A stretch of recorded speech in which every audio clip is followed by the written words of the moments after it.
అని. ఈ వామాకులో ఒక స్పెషల్ ప్రోటీన్ ఉందట. ఇది కిడ్నీ స్టోన్స్ రాకుండా ఎక్కువైన కాల్షియం ఇది ప్రోటీన్ లాక్కుని స్టోన్ ఫార్మేషన్ కాకుండా చేయడానికి కొంత ఉపయోగపడుతున్నదని. ఇది ఇరాన్ వాళ్ళే ఇది కూడా చెప్పడం జరిగింది.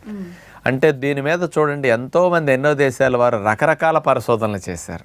కాబట్టి వామాకులో ఉండే ఔషధ గుణాలన్నిటినీ మనం చక్కగా శరీరానికి అందించగలిగితే ఎంతో సింపుల్గా ఇట్లాంటి సమస్యల నుంచి బయటపడవచ్చు. అయితే డాక్టర్ గారు, మరి వామాకులను సాధారణంగా అయితే కనుక బజ్జీలు వేసుకుని తినడము, లేదంటే అప్పుడప్పుడు మనం చూపించినట్టుగా ఏ చట్నీలోనో వాడడమో చేస్తూ ఉంటారు. మరి అలా కాకుండా ఇంక వేరే విధంగా ఉపయోగించుకునే అవకాశం ఏదైనా ఉందా?